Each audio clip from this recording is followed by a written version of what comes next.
Hello, everyone that's just joining now. I'll just wait a few minutes because we are literally about 10 seconds over 9:30 UK time, depending on whereabouts in the world you are. Shannon, thanks for asking a question at this stage. What we'll do is we'll save some time for some questions at the end. Hope everyone's okay. Ted, can you hear me okay, bro? You okay? I sure can, yes. Good, my friend. Yeah, it's been a good week, mate. I'm at my sister's house at the minute, and she's decided to invite her friends over. I best be careful what I say because I've got her boyfriend recording this downstairs, so I can put it on Spotify and YouTube. So I better not say anything out of order. There, she decided to throw a party, so I'm up in the spare room with my mic and my headphones and this, that, and the other. So there you go. But I'm just going to wait a minute because there's still a few people bouncing in last minute.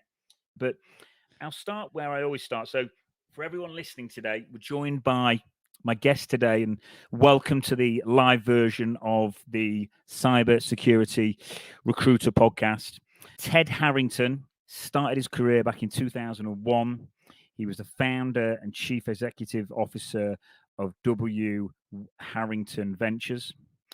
Ted also went on to be president at YGen from 2009 to 2011. He was then co-founder of a company called Build SD Pack, and that was from 2009 to 2012. He was also the director of a company called Wolfpack, and that was from the year 2006 to 2012. He was also CEO of NMG Technologies from 2011 to 2012. He's also, and this is a position that Ted currently holds, he's also the co-founder of the IoT Village. He's also, and again, this is simultaneous, he's also a professional keynote speaker and has been since 2012. He's been doing that for well over a decade. And he's also a best-selling author. Very famous title called Hackable, How to Do Application Security Right. That's been available for around about 3 years. He's currently also the co-founder of Start Vendor Risk Management, and he's also the executive partner of Independent Security Evaluators. Ted, welcome to the show, my friend. How you doing? I'm good, man. Thanks for having me. I'm excited to be here. Good, no worries, mate. That is one hell of a professional kind of working history, mate. I'm really excited to have you on. There's loads to unpack and uncover. I've done you an intro there. I never think I can do it as well as you. If you don't mind, we'll start where I always start, which is, who are you, mate, and what have you been up to career-wise, and what are you up to at the minute, day to day? Sure. Yeah, so I lead a group of ethical hackers. That's what I do. I've been in the hacking world for a little over 12 years now.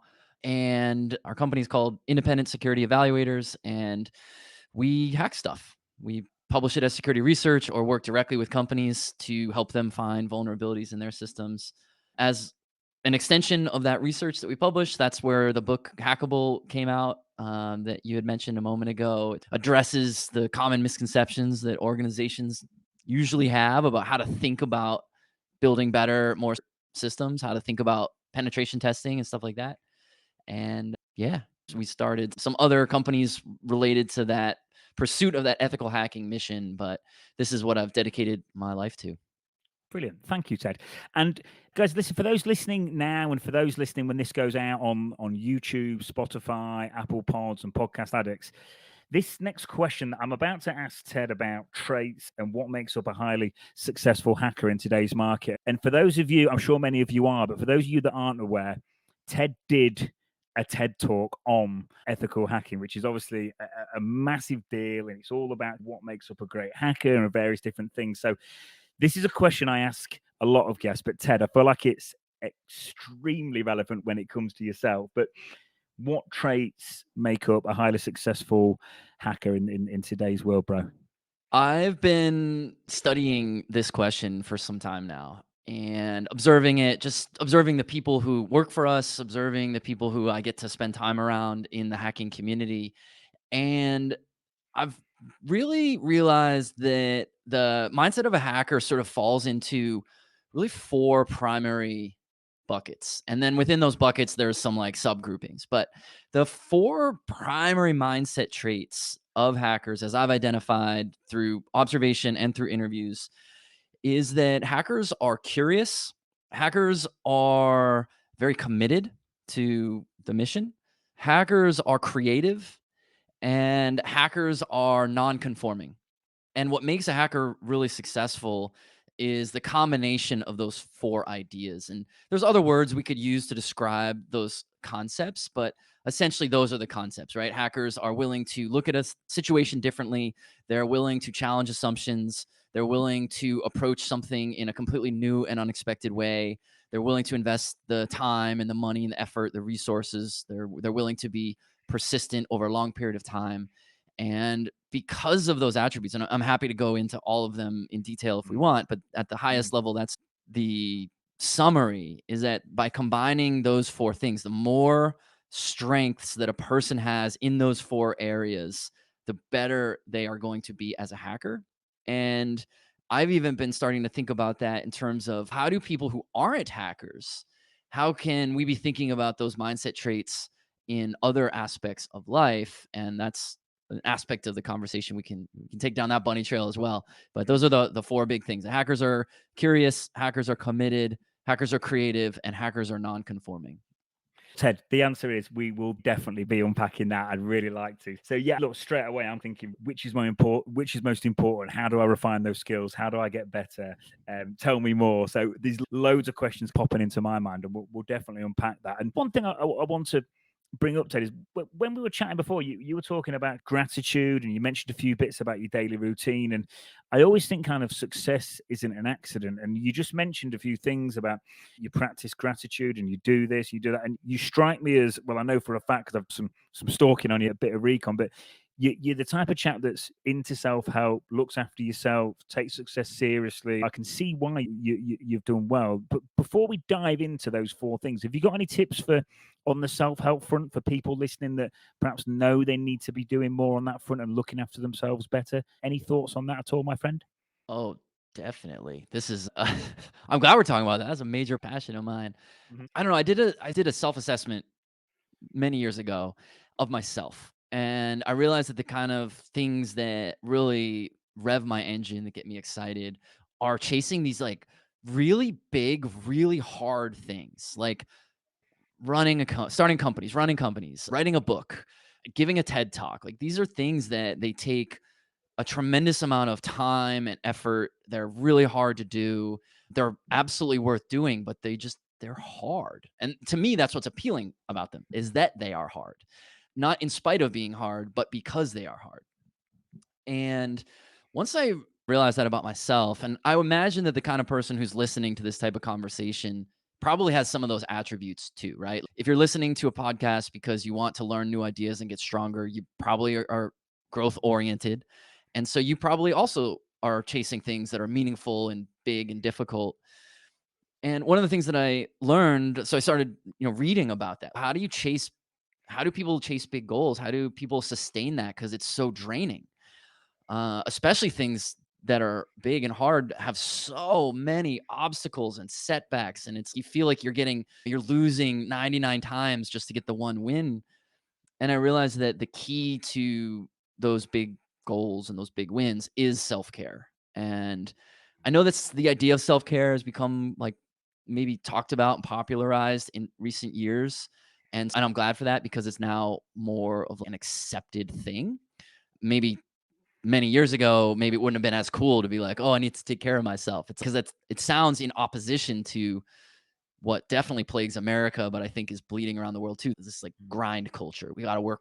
We got to no sleep. And so for me, the practical things that I do that help me pursue big goals sustained over a long period of time. Number one is commitment to routine. Mhm. So like having the things that help you physically and emotionally and spiritually. So those might be things like in the morning, I practice gratitude, I journal to understand how I'm feeling, I exercise, I stretch, and I do something cognitively demanding. So those are the things I prioritize before I go deal with the minutia of, emails and all the stuff that the day throws at you. I make sure I'm doing all those things, and that is, I think, the key to how you can sustain pursuing big goals over a long period of time. Thanks, Ted. That's really nice to hear, and also from my own point of view, Mel, that's really nice to hear. And I think sometimes some of these things we know, some of these things we don't. It's just we need them reinforcing. And yeah, I could not agree more. I think it all completely and utterly starts with you. I've got a friend at the minute, and she's struggling a bit. And I just said, just focus on literally exercising, staying healthy, and looking after yourself, and you'll be amazed at how much drops into place. But thanks for that, Ted. I'm going to jump back now into the four things we mentioned in terms of how to be a mega hacker. So curious, contrarian, committed, creative. So you can start wherever you want, my friend, but let's get down to it. What's the situation? Can you break it down and tell us more? Yeah, let's start with curious. And the reason I think we should start with the fact that hackers are curious is because literally every hacker I've interviewed on this topic, and I've been just talking to people in the field, every single one of them has said hackers are curious is the very first thing. So what does that mean? So hackers being curious, it is what it sounds like for sure, but that hackers are wondering how a system works. So here's a metaphor we can use. And one of the people that I interviewed shared this with me. I can't quite remember who, but I thought this was such a vivid way to think about it. So if you can imagine right now a Rubik's Cube. So a Rubik's Cube, if you're not familiar with it, it's that square that has all the tiny little colored squares on it, and you twist it in certain ways, and you hope what you're trying to do is you're trying to get one side to be all the green squares, and one side to be all the red squares, and one side to be all the yellow squares. So that's a Rubik's Cube. It's a puzzle. And Rubik's Cubes they're complex and they're difficult to solve. And what a hacker does is when a hacker looks at something like a Rubik's Cube, the first thing they do is not try to solve the Rubik's Cube. What they're usually more interested in first is, how does a Rubik's Cube work? What are the mechanisms inside this thing? What are the gears? And then what's the sequencing that one has to go through in order to move a colored square from one side to another? And so it's that sort of exploratory process of understanding, how does a thing work? There's so many hackers that I've talked to who talk about when they were kids, they're the kind of person who would disassemble something, right? They might have a video game console and they're like, how does that work? And so they literally unscrew it, they take it apart and they see the pieces inside. And this is one of the most defining traits of hackers, is this idea of curiosity. And it drives so many other things, like because they're passionate about it, they're curious, or maybe because they're curious, they're passionate. It's hard to say what causes what, but this idea of understanding how something works is the desire to understand, I should say, is the thing that makes them really successful. And when I say hacker, by the way, we should make clear that we're differentiating. There are good kinds of hackers and there are bad kinds of hackers, but the difference is motivation. Like ethical hackers, which is the world I come from, are motivated to improve systems. Attackers, which are the hackers that the news and the media talks about, that are motivated by more nefarious objectives, but they're both hackers and they both all have these same attributes. It's just motivation that's different. But the desire to understand a system, to understand how it works, because once you can understand how a system works, then you can start exploring, how can I abuse the system, or how can I make the system function in a way that it wasn't intended to operate? What are some assumptions maybe that the person or people who built this thing had about how someone might use this system? And where might those assumptions be flawed? And that's really the sort of what the curiosity is about. It's about understanding the system, the guts of it, how does it work? And then where are the potential flaws in the assumptions about how that system should work? And then how can you abuse those? And like the hacker maybe way of thinking about, if we go back to the Rubik's Cube, right? They want to know how it works. Of course, then they want to solve the puzzle. But some hackers might even be like, what if I just take the little stickers off? Like, I take the red stickers off and put them all on the one side.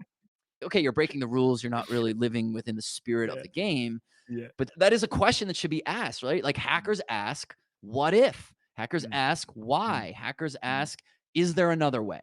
And that's what curiosity is about. Yeah, brilliant. But by the way, for everyone listening, I just think this is I think the fact that you've obviously spent a lot of time kind of deciphering this, dissecting this, and just really working out what actually makes a good hacker. Because I interview guys and girls all day in my job as a recruiter, and obviously some people are outstanding, and not being rude, some people are not, and we all have access to Portswigger Web Academy, Hack the Box, try. We all have access to the same internet and the same things in the same amount of time in the day. So it is fascinating to hear how we can optimize our learning process, how we can feel good about ourselves, how we can move forward and progress in the right way. And just before we move on, Ted, so I'm right in thinking then, so if I'm running Burp, I'm not just running Burp, I'm wanting to actually understand the inner workings and how that's doing that. If I'm a red teamer and I'm using Sliver or Posh C2, Mythex, I'm not just running those C2s, I'm actually wanting to really get into those frameworks and go, how is this actually working? It's really going deeper and not just taking kind of someone's answer or not just taking a tool doing something. You actually just genuinely just want to dig deeper and deeper. Is that a nice summary for the listeners? Yeah, I think that is. And here's a way maybe we might illustrate what you're talking about. Yeah, the tools are an important part of the attack toolkit, and we absolutely should be using tools. But one of the mistakes that organizations make across the planet are that they think tools alone solve their problem. And in fact, they do not. You can't just run a scanner and all of a sudden your security problems go away. And the reason for that would be an example of something like exploit chaining. Now, exploit chaining is where an attacker or an ethical hacker combine two or more things in order to significantly increase the impact of a given vulnerability. So you might have two vulnerabilities that on their own maybe have varying degrees of impact, but when you combine them, it's like all of a sudden catastrophic. And I can illustrate with an example. There was a project that we were recently working on, and we found two problems on this particular tool. And one of the problems was called information leakage. And for those who don't know, that's when a system is giving up information that it shouldn't. In this case, it was giving up the user identifier. So any user of the application could get the user identifier of any other user. Now, on its own, it's not that big of a problem. It's not even directly exploitable. You just don't want it to happen. The second issue was called broken authorization. Now, authorization is a system verifying your permission to do something, such as change your password. And when we say that the authorization is broken, what we mean is that it doesn't work properly. And so in this case, it had to do with changing your credentials. And so we've all had the experience, right? When you want to change a password, and to change the password, you have to supply the current password in order to create a new one. And that is the way the system verifies your permission, because you have the permission if you know the current password. So that's the way that permission modeling usually works for something like that. Now, this system that we're working on did require you to supply information to change the password, but it didn't require the password, the current password. It required the user identifier. Now, on its own, that's not that big of a problem, because it is a problem, but it's not catastrophic, because in theory, each user only knows their own user identifier. But when you chain these two together, what it means is that an attacker can now get every single user identifier because of the info leakage issue, and then use every single one of those user identifiers to change the credentials for that user, meaning that one single attacker could take over every single account in the system. And this included the admin and super admin type privileged users. That's the catastrophic worst possible outcome for a system like this. And the reason that I tell that story is to illustrate that is the kind of thing that results from curiosity, from understanding, like, how does this system work? There's no tool, there's no scanner, there's nothing you can automate that would ever be able to connect those dots like that. But a curious person who says, what if I did X? What if I did Y? What if now, because I've done X and Y, that means I could actually do Z? And that's what I mean when I say that curiosity is what makes hackers to be talented, and tools alone aren't going to get you where you need to go.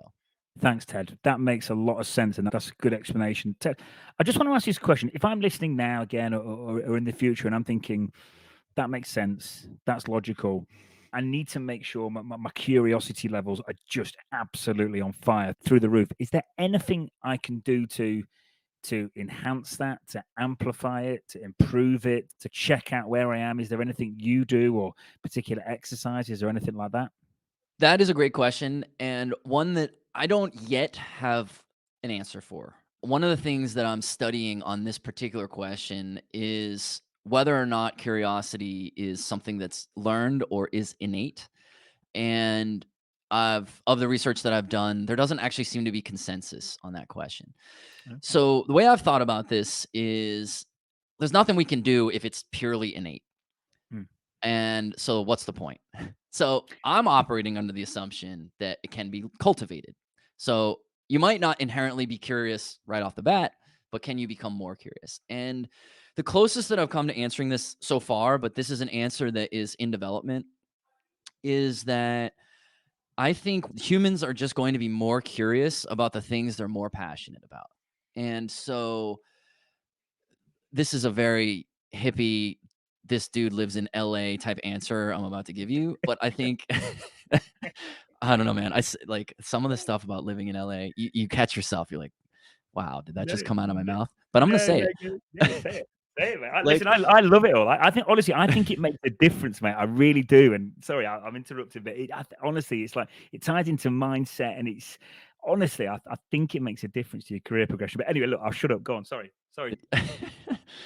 I think we're going to be more passionate about the things that resonate with our purpose in life. And I think a lot of people struggle with that. What is my purpose? What's my objective? What am I trying to achieve? And so I can't tell that for anyone else. I can I think I do know it for myself, but that has taken many years of introspection.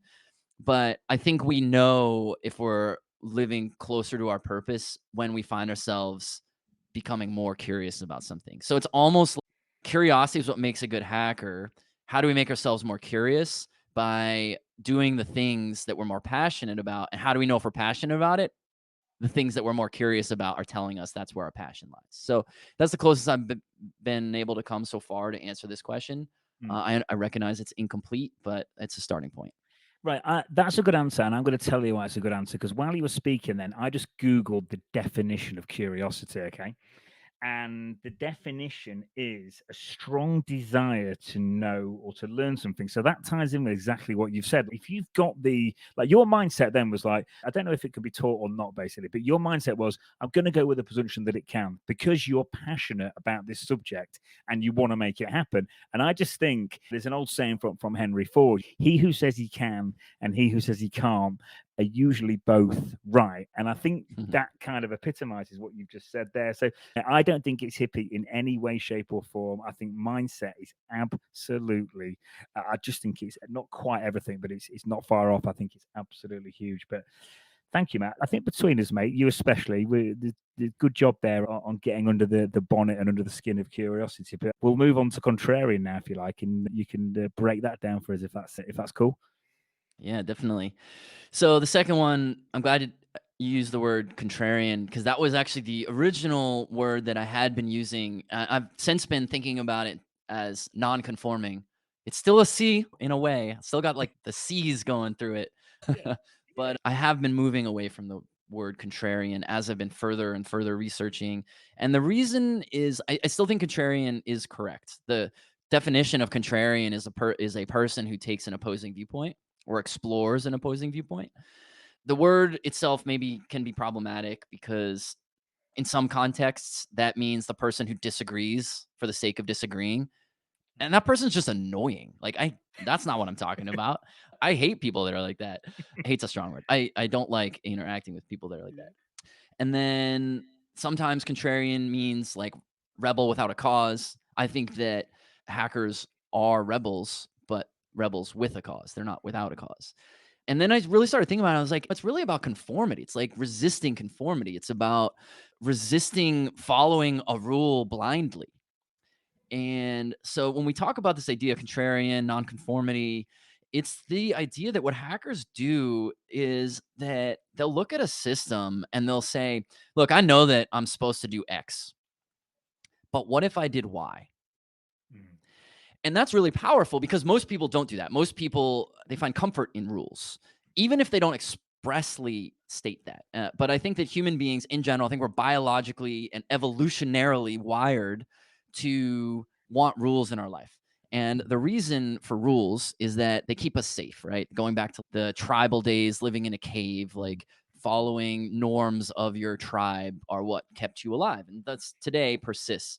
And so rules are helpful. Rules keep a society intact. They keep a society running well. But we need hackers to question those rules.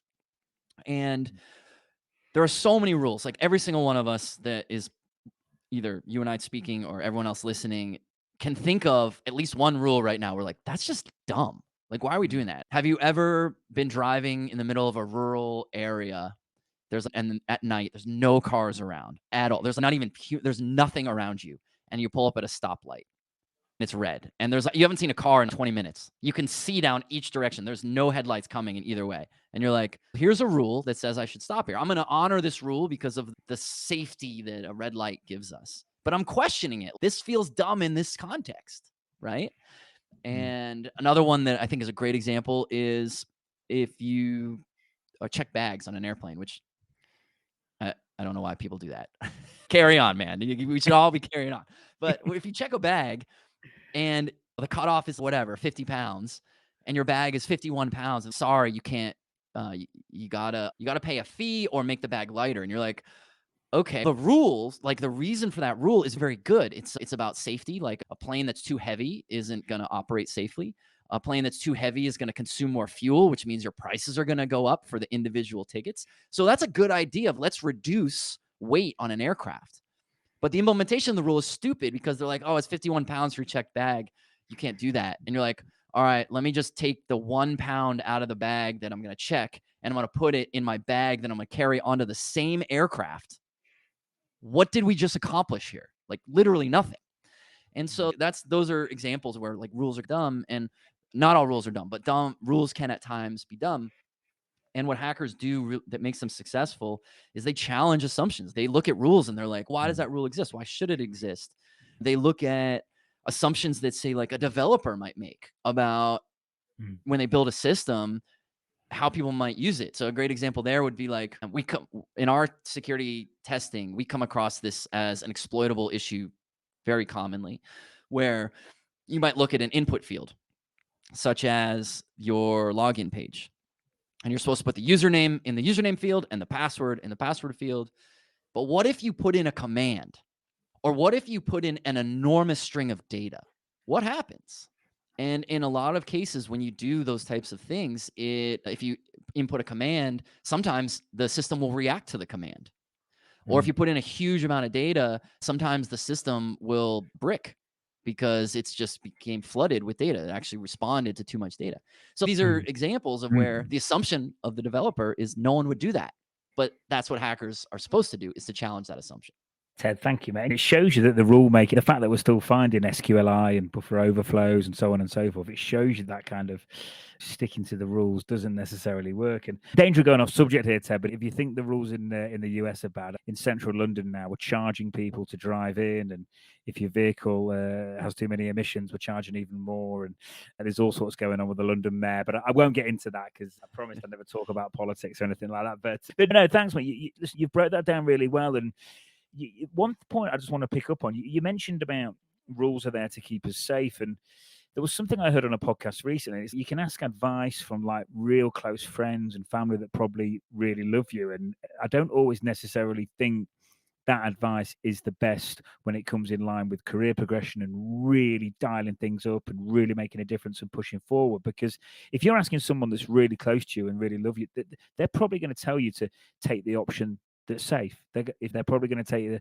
take the option that doesn't break the rules and keeps you in check, and not necessarily the one that's going to make you the happiest and is going to live out your dreams and stuff like that. So I don't know if that kind of thing resonates with you, but I heard that on a podcast recently, and it really resonated with me. I think it's important to push the boundaries, and I think the world's full of advice. You just got to be careful who you take it from and stuff like that, and really focus on your dreams and your goals. Does that make sense? Yeah, I agree with aspects of that, but I disagree with aspects of it too. So I think the idea that we should be careful who we take advice from is very true. I would highly recommend that. Everyone listening, you should probably question the advice you get from me. You're here listening, but like, maybe, what if I'm wrong? I might be wrong. And that would be a good thing, right? Is being skeptical is a healthy thing. So we should be careful who we take advice from. There's like this trite ism that goes around, right? That's you shouldn't take financial advice from someone that maybe is poorer than you. I can't remember what it is, but you want to be careful who you take certain types of advice from. Now, I don't think that the family versus not family, loves you versus doesn't love you, or love you yet dynamic, I don't think that is a proper distinction. It's more, the way we should think about it is the experience this person has that I might be getting advice from, the goal that I have, and what does this person know about that goal, and the bias that this person has, the bias that I have, and the perception that this person giving the advice might have of me. And now those are 5 different things that I just mentioned, but I think they're important things to consider, because like when we talk about family, and this may have been what the point they were trying to make on the podcast you're talking about, a lot of times with family members see a version of you that might not be your current version, right? They're like, maybe a parent still sees you as that 10-year-old, and for better or for worse.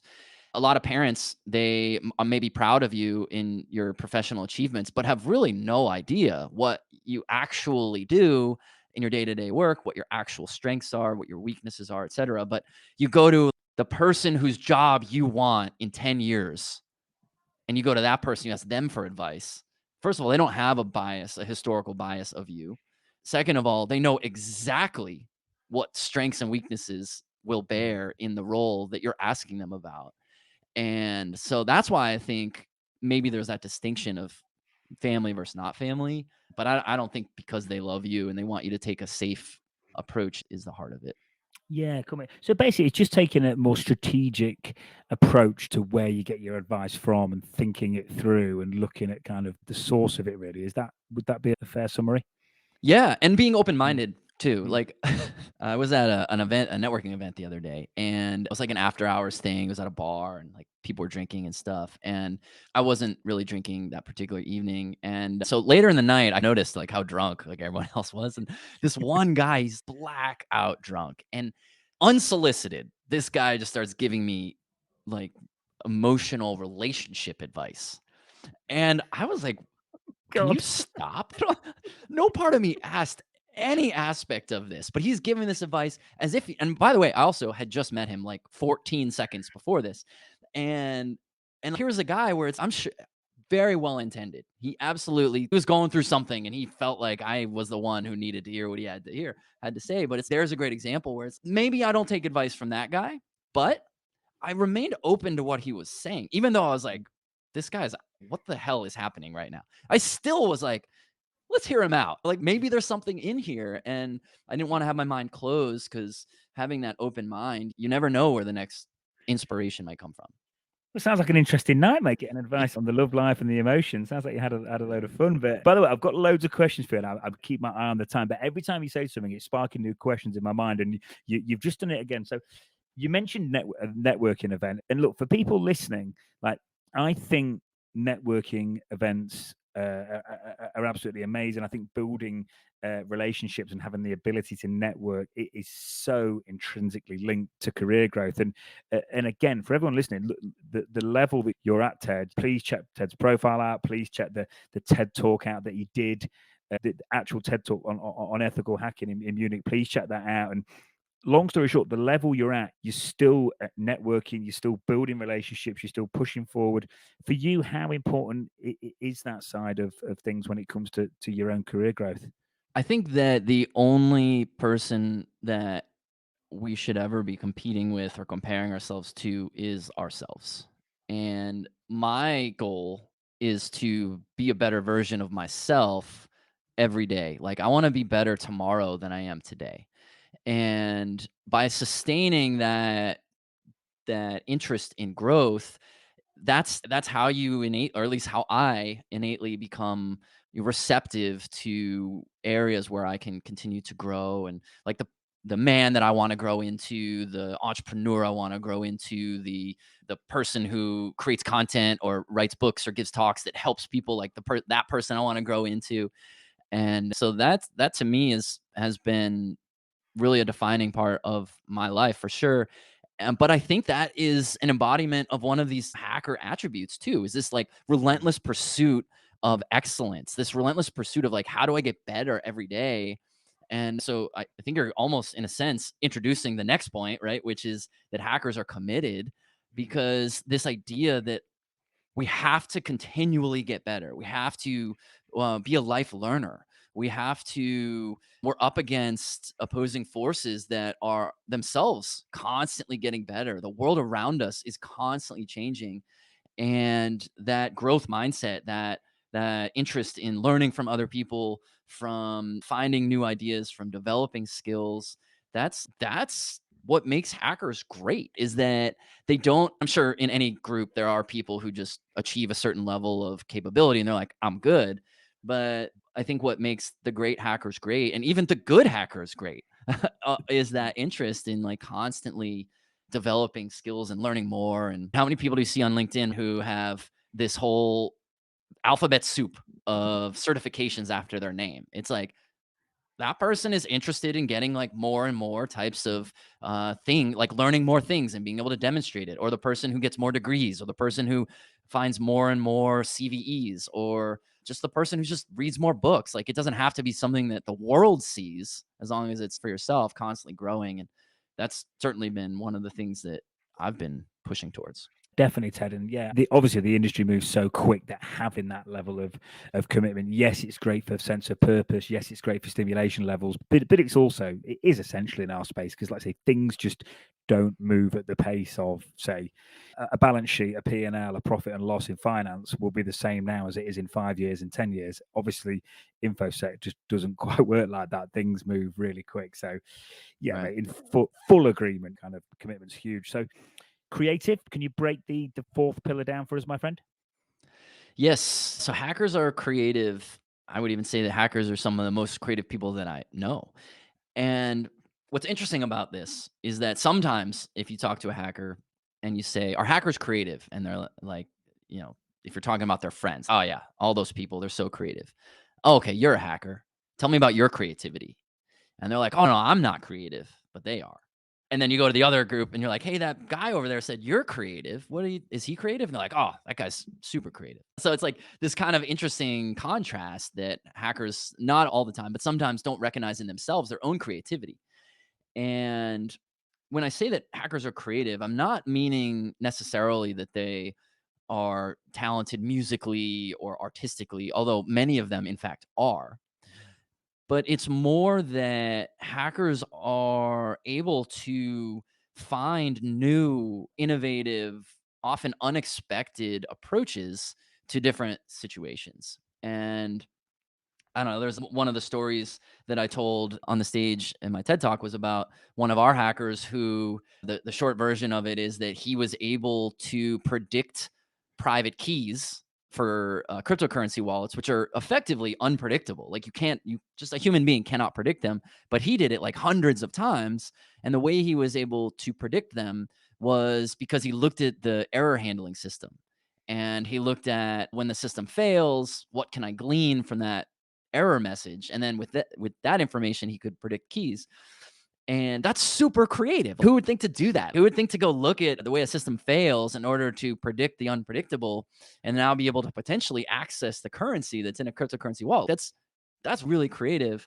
And even like the story I told before about exploit chaining, things like that, they're creative. Like, how do you take two things and combine them? And so this is one of the real superpowers that hackers have, is they are creative. Yeah, That is definitely that crypto story is great. I think for everyone listening, that's definitely worth digging into because yeah, that is massively creative. Yeah, cool, very good. So just for people listening, I'm going to save some time at the end for questions. So if you've got any questions at the end, obviously we're not quite there yet. I know, by the way, it's scary asking a question sometimes. So if anyone just wants to DM me the question, I can ask Ted. Or if you're not connected to me, just quickly send me a connection request now. I'll keep refreshing my page. I'll accept you straight away and you can DM me. So any questions at all, either ask at the end or we'll do what I just described. But Ted, I just want to ask you about your TED Talk. Major achievement, by the way, mate. Like, seriously, mate, well done, mate. That is a big deal. If I haven't heard your talk and I'm about to listen to it, how will it help my career growth? And for anyone that just hasn't heard it, yeah, what are they going to get from it? Yeah. Real quick before I answer that, I will tack on to what you just said about questions. So as people are thinking about whether you're going to be brave enough to ask a question, for any of you that have access to a United States shipping address that ask a question, I will send you a signed copy of my book. Can't send it outside of the US, but if you're in the US, happy to do that. So what was the question? Oh, about my TED Talk. Yes.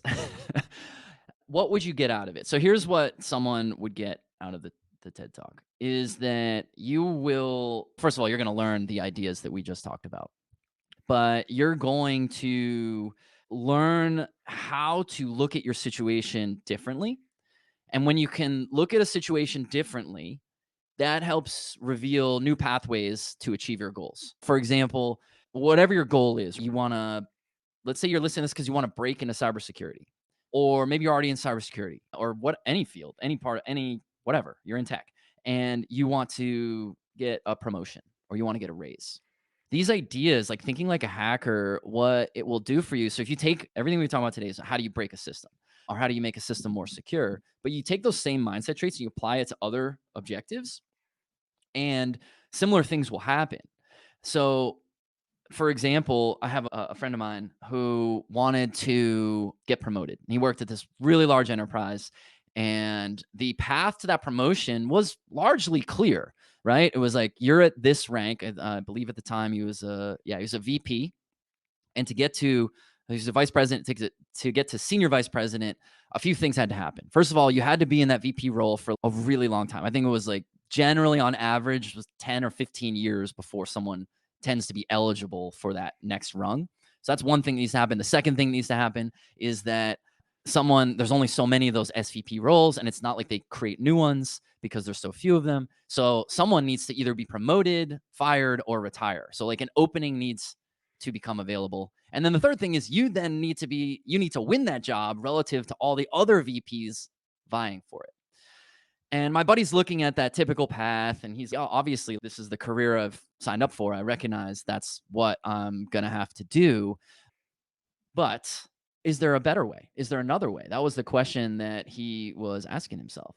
And he looked at this thing in his industry and he's, what if I did this? And so he basically created this sort of, it's hard to describe exactly what it is simply, with the details of it don't matter, but he built like an industry trade association.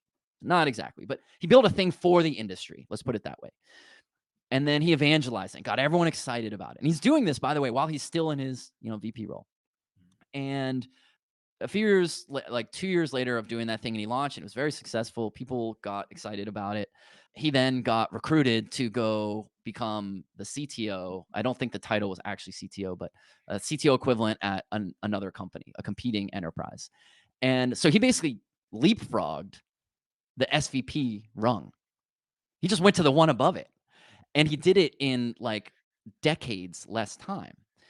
And now that's an exceptional story. I think that it's unusual that someone could do something like that. He obviously had all the right attributes. He's perfectly suited for that type of role. He earned it, is capable, et cetera, et cetera, et cetera. But it's because he thought differently about how you'd approach it. It's because he challenged those assumptions. Okay, well, you have to do it this way. And he said, well, what if I did it a different way?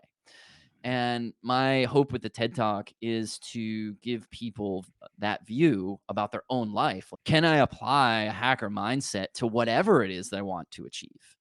And my thesis is that if you do apply the hacker mindset, all of a sudden you'll see new ways that you can achieve your goal, maybe faster, maybe bigger, maybe more efficiently, and you'll get to that goal.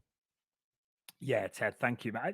As you were speaking there, I was relating that to so many different things about people breaking into the industry as well, about just thinking out of the box, doing things different. Obviously, it's fiercely competitive at this end, but yeah, that was a great way of breaking it down, and I think it does actually really move me on really nicely to the next question, which is, how did you first break in? What would you say is the best way to break in? And have you got any tips that you can maybe pull from the learnings that you've had in association with the TED Talk in terms of, can you break that down in terms of for people trying to break into the industry? We're talking about cybersecurity overall or Yeah, ethical hacking in particular. yeah, we could do security overall. Yeah, that would be Okay. good. Okay. The good news is that I think that is actually a slightly easier question. And the reason that I say that, not that it's easy, but that when we talk about an industry as a whole, the industry needs literally everything that every other industry needs, right? That includes not just hackers. We need leaders and mentors and executives. We need entrepreneurs. We need marketers. We need salespeople. We need finance professionals. We like whatever, we need it all.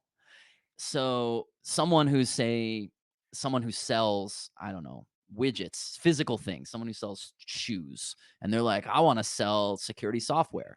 It's okay. People need that. But it begets the question, okay, how do you take your relevant skills and demonstrate them in a way that now you can break into this industry? And this is where earlier we were talking about this idea of passion and curiosity and how they relate to each other. And if you want to get in this industry because you think it's cool, like you think that it's exciting and it's invigorating, like you'll find the way in. If you want to join this industry because the compensation is really good, but you don't really care about the work, like you're going to have a harder time.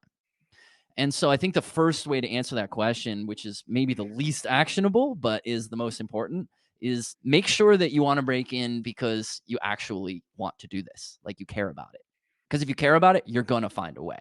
Uh, I wasn't sure forever that I wanted to necessarily be in security, but I knew I wanted to be in tech. And the first stages of my career was not in tech. And it took me a long time to be able to transition because like any transition, people are always like, to be in our field, you need experience in our field. And you're like, well, I don't have experience. How do I do that? It's like chicken and Mm, the egg mm, kind of thing. mm.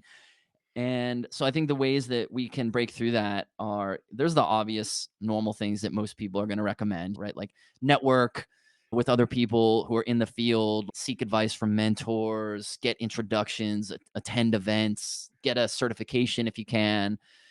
What I think is the most powerful way to enter any field is to just go do something that is relevant to that field. So, like when people say, I want to get a job as a hacker.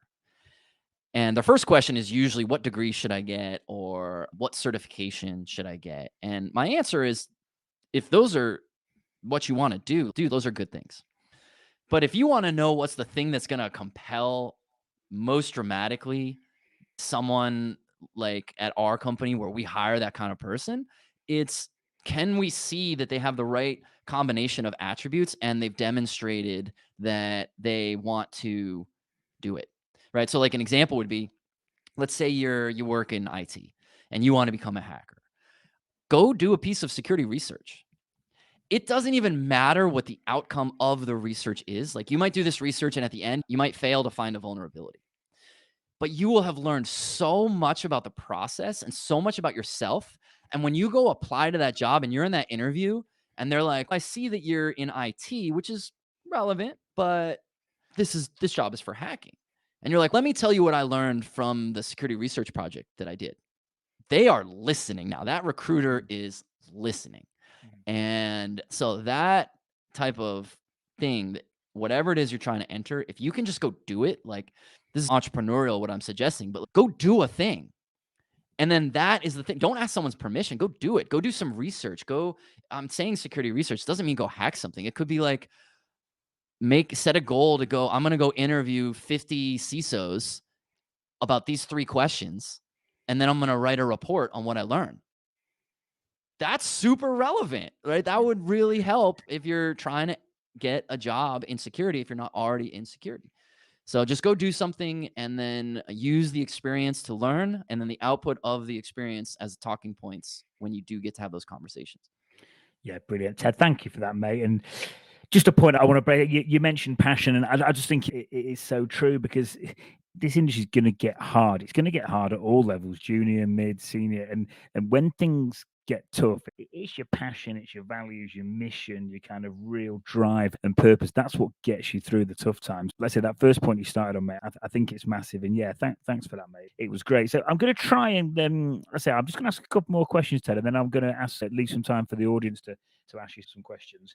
One question I always like to ask is learning material. What's in your bookmarks at the minute, or what learning material have you found most helpful for your own career progression over the years? Online learning material, perhaps something related to red teaming, hacking.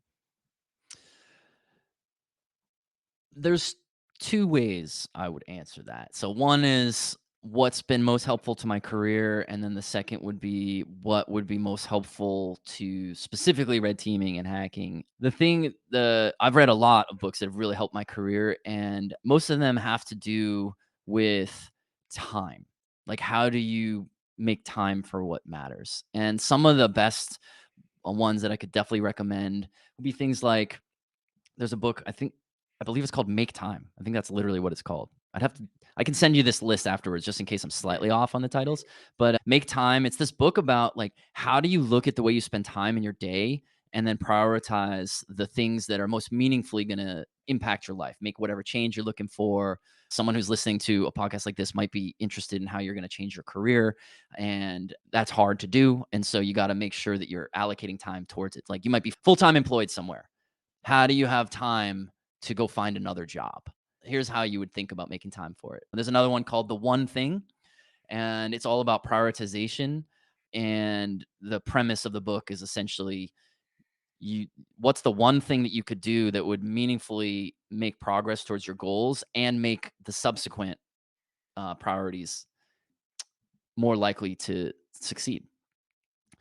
So those books, I'd have to think about the whole list of them because there's a lot of them and my mind's going all over the place. Yeah, But then in terms of security books, I think this is where I make a shameless plug for my own book. that's But okay, mate. Cool, that's cool. Go on. that's, no, that's lame. That's lame of me. No, but there's so many good security books that are out there that I could recommend. I think what might make the most sense though is, why don't I send you a list and you can distribute Mm, it to people so I can get the titles right. yeah, definitely. I've just looked up. So, Make Time, is that by Jake Knapp? That one. Yes. Mm-hmm. Yeah, I googled it. I cheated. And The One Thing, Gary Keller. Yep. Yeah, Exactly. cool. Okay, great idea. Mate, I think they'd be two great books for me. I think finding time and time management, I just think it's absolutely huge. I think the compound effect of not being able to manage your time properly, I think is absolutely ginormous. Definitely, I can see how that really relates to career progression. But has anyone at all got any questions? If you have, just raise your hand on the emojis. Anyone's got any questions at all? I've got a couple more, but I'm just going to wait a second in case anyone's got any. Oh, brilliant. Kerry, how you doing? You got a question for Ted? I do. Been trying to pivot into the security field or the IT field. I have my A plus, and I'm trying to go to take my security plus this coming Monday. And of course, I only have 6 months experience in the IT world of break fix, putting the computers together, and of course the older computers. And I can't seem to get my foot in the door. So my So, Kerry, question is, yeah. I don't have the experience that these companies want, and where I live, I don't have that many opportunities for companies unless I were to go. I live in Texas, and I'm about 4 hours away from the bigger cities, and I would have to relocate, which I don't have that option. And I've been trying to figure out how to do remote stuff, and that's hard. And so I'm just trying to figure out. And of course, I did hear that I haven't tried the option where he was talking about just try to do it and try to pick the people's brains and write up. I haven't Cool. done So, that yet. any thoughts, Ted? Yeah. First of all, thank you for being brave enough to ask a question. I'll definitely send you a book to Texas. Just DM me your address. Good on you for Oh, that. man, that's wicked, mate. Yeah. So you're not alone, Carrie. That's the first thing I think you might want to take away from this question. Like, it might feel like you're alone in that you're like, I want to do a thing and I can't do a thing, and no one lets me do a thing, and the doors are closing in my face all the time. And that's just part of the process, right? You're trying to do a hard thing. You're trying to change your career. And that, by definition, is working against inertia. The first piece of advice I might give you is to embrace that, accept that. Of course, doors are going to slam in my face. I'm doing a hard thing. So you should be proud of yourself. The door is slamming in your face because you're doing hard things. So be proud of yourself for that. The second thing, that's okay, great. I pat myself on the back. Thanks, Ted. Now what? Yeah, I outlined the idea a moment ago about just trying to do something, and it does work. Trust me. I can actually introduce you if you'd like. Remind me to DM me on. I've been listening because I'm a member of InfoSec Live, and the guy that runs it, he's over in the UK, and he's had a bunch of CISOs on, and when he's asking them all these questions, and they're over what I can do, all the questions, and mostly, so I still have to figure out that aspect by asking, but I didn't mean to overshoot what you just said. Yeah. Okay. It sounds to me like what you've done is you've decided you want to change your career. So have you set your target on a particular type of role that you're looking for, or no? That's the only problem is I don't know what I want to be when I grow up. Okay, I'm glad I asked that question. That's where I would recommend that you start. Now, this doesn't mean that the role you're trying to pivot into is where you're going to spend the rest of your life. But if you don't know where you're going, you won't know how to get there.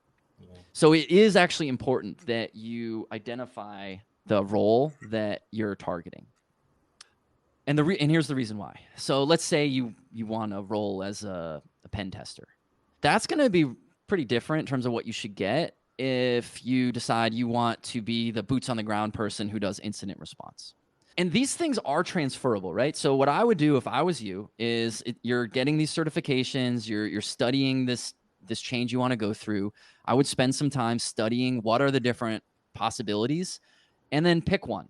And then explore that further before you even fully commit to the change, right? So let's say you want to become a pen tester. Okay, now read up on what is it to be a pen tester? How does one become a pen tester? Who are famous pen testers? What are talks I could watch from pen testers? And if you decide that's what you want to do, then you can reverse engineer the path of skills you have to develop to get to that.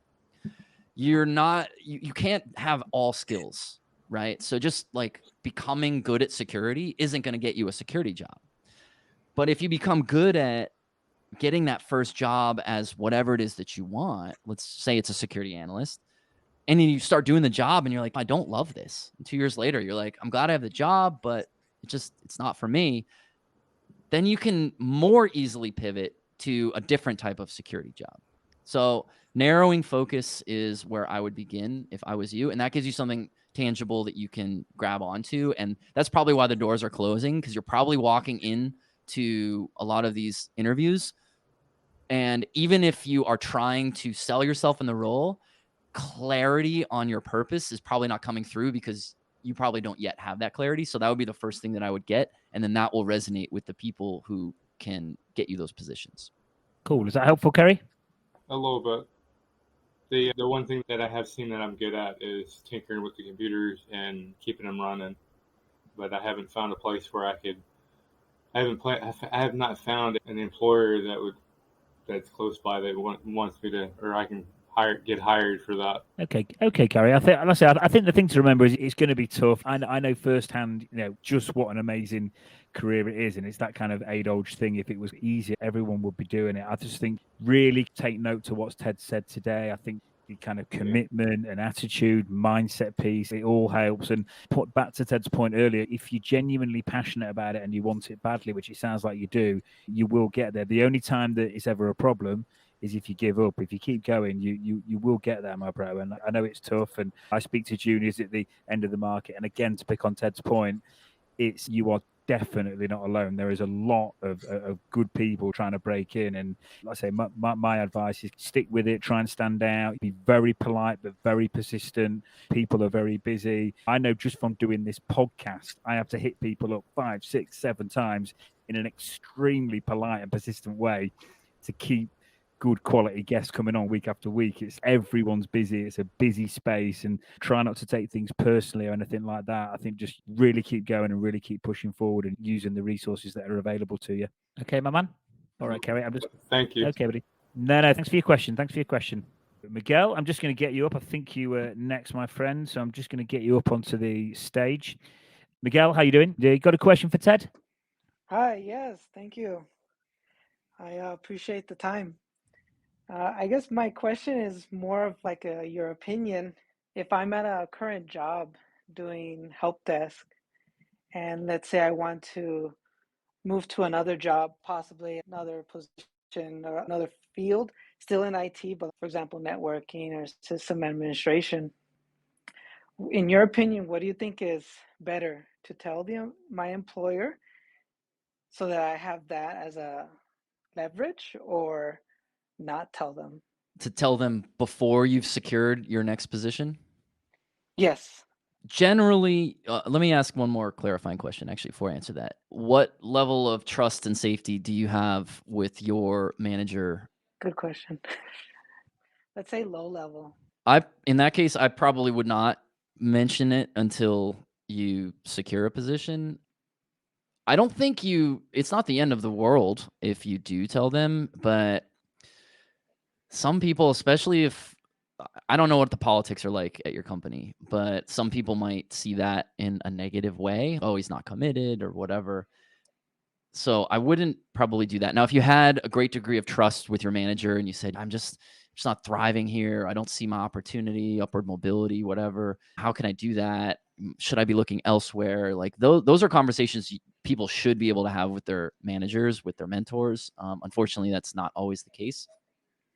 So if you don't feel safe there in that with having that type of conversation, then maybe don't pursue the role. And then once you do get another position, then you can go back to them and say, I've been offered this other position and I would like to stay here, but if I was going to stay, I would need these types of things. And people will generally, if they want to keep you, they will try to match in some way. And so that's probably how I would play it if I was you. But it really comes down to that degree of safety and trust that you have. Yeah, I think, Miguel, just to add for that, the general norm across all the recruitment placements I've made over the years is that you would err on the side of caution. And there are occasions, like Tess said, and I have had it before, where candidates that are about to move, guys and girls that are about to move, have been really open with their line manager or the founder, but it most definitely isn't the norm. And I think if you're not sure if that relationship is kind of 100% okay for you to do that, me personally, I would lean towards erring on the side of caution, my friend. Yeah, sounds good. Cool. Anything else, Miguel? Has that helped out? Yeah, that helped. Thanks so much, guys. Cool. No worries, my friend. No worries. Danny, I'm just going to get you up, my friend. Thanks for this, Ted, by the way. There's a lot of questions this evening, so I do appreciate your time, buddy. Thank you, Ted. Totally. Danny, you're up, man. Question for Ted? Yeah, thanks for picking me too. I had a quick question. So I finished school back in May, and I did most of my education online because I caretake for my stepdad. He's a Vietnam vet and is 100% disabled. So I didn't really get really much experience hands-on. Everything was all online, and I have some IT experience like throughout my life. I've done a lot of IT for like vets, showing them like how to stay safe with Facebook scams, teaching them about AI, and just like basically showing like baby boomers how to protect themselves because there's been a lot more scams and criminal activity going on during COVID. I live in the Bay Area and the North Bay area. And I was just curious, do you guys know of any groups, organizations around? Because every time I talk to people about like cybersecurity or about hacking or pen testing, they freak out or think I'm some type of criminal. I go on places like on Meetup and try and go to groups and try and listen in to what they talk about. But I just hear about threats that are going on in the industry, but not really much about pen testing or how to do things. And I also watch a lot of YouTube videos from all these cybersecurity specialists that have been like creating content. And I've been studying for my Network Plus as well. But after a while, I don't know, I guess it's hard to stay motivated when you're doing everything just online and by yourself. And I'm the type of person that's just used to getting a job and just learning on the job because I did a lot of trade jobs over the years. But I was wondering, what would your recommendation be in that case?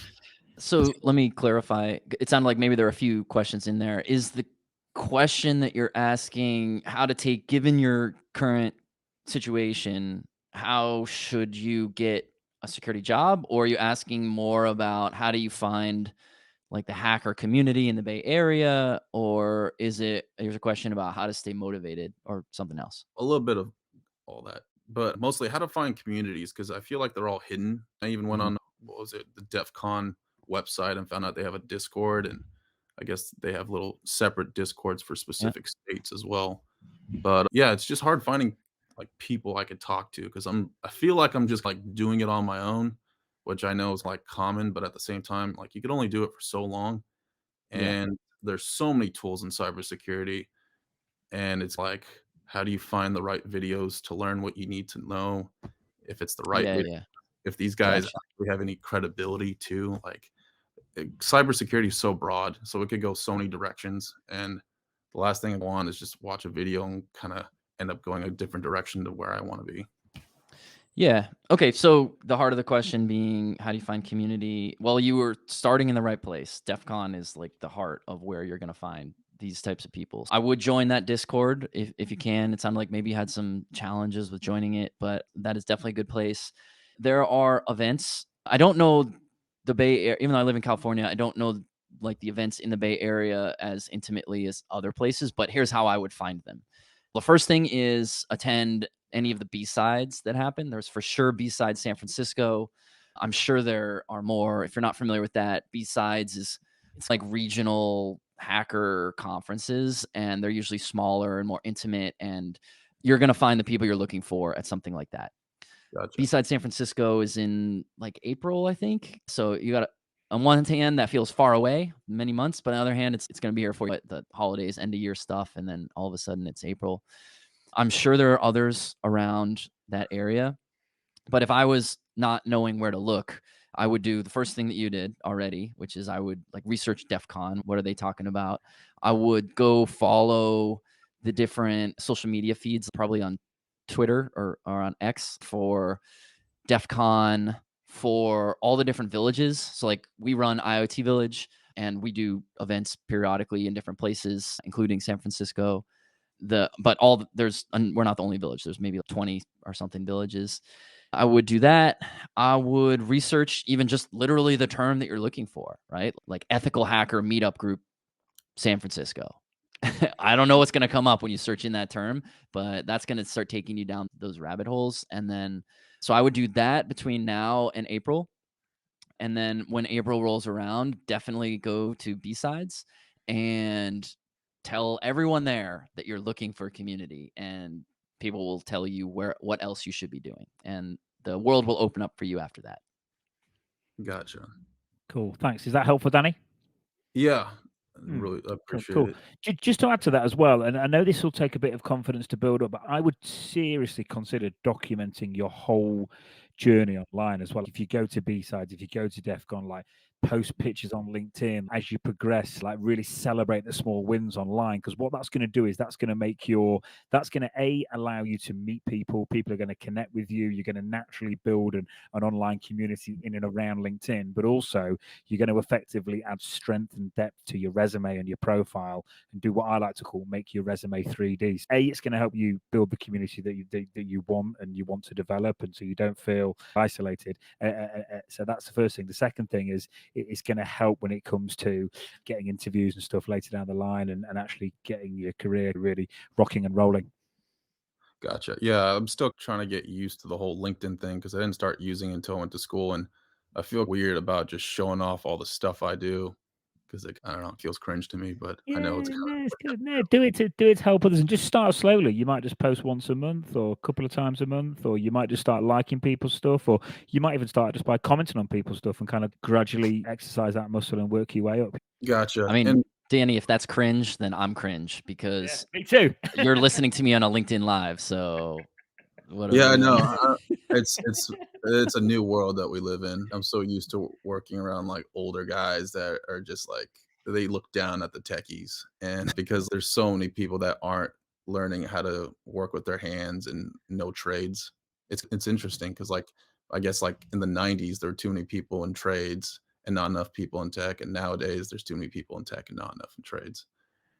Yeah, as you get more senior there, Danny, there's not enough people in tech either. There's a shortage at the top end. So you'll get there, my friend. And when you get there, you're in a prime spot. So you'll be good, mate. You'll be good. Gotcha. Oh, I guess one last possible question, if you guys can answer it. So, with the release of AI nowadays, because I try and stay on top of it as much as possible, what do you think the consequences of it will be in the near future? Since it's like with this war in Israel progressing too, because there's a lot of like misinformation and stuff like that. What are your opinions on that subject? I'll give you a short, brief answer to that because that is probably its own webinar discussion. And we're already over time. I want to be respectful of everyone's time. I know we got 2 more questions. So I'll answer this really quickly and then hopefully we can bang out the last 2 before I have to leave. But the short answer is that, and the way we should think about AI is the way we should think about really any emerging tech. Because what I'm about to say is true when bring your own device to work became a thing. It was true when cloud became a thing. It was true when blockchain became a thing. And it's that the fundamental principles with how we keep systems secure, those principles remain the same as they have been for decades. And so even though the tech is new, how we should think about securing it is not. It's the exact same principles we should be applying. The implementation of those principles is what's a little bit different. So like artificial intelligence, large language models, things of that nature, of course, they're a little bit different. I think that AI is going to change certain attack techniques and it's going to change certain defense techniques. But these are all good things that are going to adapt the world towards better, towards more secure systems while also being able to adopt technology that delivers business benefit. Right Brilliant. on. Thanks, Ted. Thanks for your questions, Danny. Yep. Right, last 2 guys, and thank you for your questions. I'm just going to get Samala up. So, Samala, how you doing, my friend? Do you have a question for Ted? Hi everyone. Hi Thomas. Hi Ted. Just a quick question to Ted. What advice or advices would you give to someone who is looking to start giving talks in conferences? And when I say conferences, I'm not talking about DEF CON or Black Hat. I'm talking about like local conferences. I'm living in Scotland, it's a small country, so we have a couple of conferences, and I was just thinking to start giving talks around hacking, pen testing. And one trend that I actually noticed among speakers is everyone looks like established member of the community, and I'm just just a hacker, just a nobody basically in the community. I'd just like to hear your thoughts and your opinion and any advice you could give. Sure. Baked into your question were a few things about how you talk about yourself that I would encourage you to change. You're not just a hacker, right? You have something worthy to share. And I don't know what that thing is. You and I are just meeting each other right now, but the work that you do matters. And one of the things I've noticed, and sorry, I didn't mean that to sound scoldy. It wasn't scolding. I was actually trying to encourage you. But I think that sometimes we as people, we limit ourselves. Even the way you started the question, you were like, look, I'm not talking about the big conferences. And so why not? I think you could speak at the big conferences. Why not? Like, that's how we should be thinking about our goals is like, our goals are only ever going to be as big as we allow them to be. That's one of the things I work on with myself all the time. I like write down a goal and then I'm like, damn, dude, is that big enough? Is it scary enough? Like, your goal's not big enough until you're like, I don't think that's possible. And then you're like, all right, now let's challenge whether I think that's not possible or not. So I know you weren't asking for some self-help coaching right now, but first of all, I think having confidence in the work that you're doing, the contributions you're making, the level of aspirations that you can have, think big is what I'm getting at, and go for it. And I will support that with explaining how I got into speaking, because the first time I gave a talk, nobody had any idea who I was. And quite frankly, I had no business being on that stage. And the reason that I gave my first talk was because I had just entered the security field and I I wanted to give a talk, or excuse me, I didn't want to give a talk. I had just entered the field and I wanted to understand the principles better.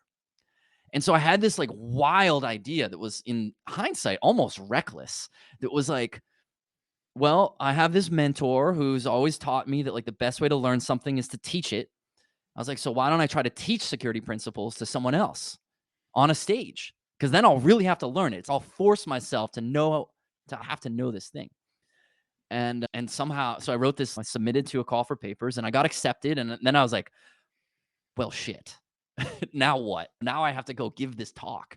And it was an amazing experience because then I had to go learn these ideas and I had to simplify them. And what's the point that I'm trying to convey? And the audience who's listening, what's the problem they're trying to solve that I can solve for them? So it's like a really clarifying experience to go through that. So those are some of the abstract responses to your question. Like, first, set bigger goals and believe more in yourself. Second, go apply. And then third, now how do you actually do that? What would the advice be? I have written a blog that I can send to you. That the blog is specifically written about how to get on a TED stage, or at least like how I did it. Because a lot of people asked me that after I gave my TED talk. Like, how did you do that? And so I was like, I keep telling people this, why don't I write it down? So I wrote it in a blog. But I think the core principles are the same.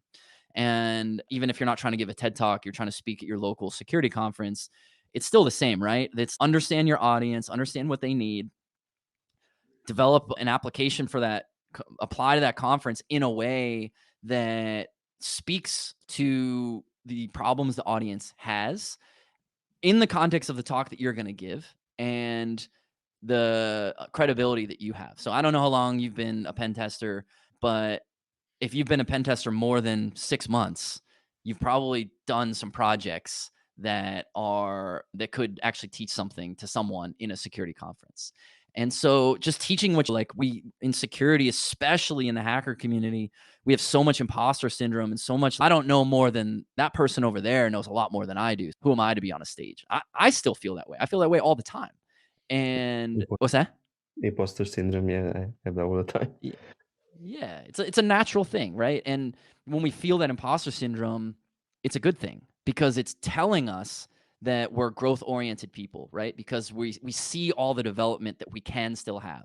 We just have to recognize it for what it is, that growth mindset, and not interpret it as a reason to not do something, because that's the fear speaking, and the fear is telling you that, hey, this might be something worth exploring. Like, we have to understand fear in its right context, right? Like, we shouldn't do things that are going to literally kill us mortally, but like getting on a stage isn't going to do that. And so push through that fear. And I would definitely encourage you to do it. I'll send you the blog that I wrote. And if I can help you develop an application that you're looking for to respond to a call for papers, I would be happy to do that. Right. Thanks very much for your time. Thank you. And by the way, so Ted, I think we'll call it time on questions, but guys, but thank you so much, Ted. I promised you an hour, and we've been an hour and a half. I normally overrun, but not this much. And I've had a DM come through now. I listened to your Hacker Mindset podcast with Ted Harrington.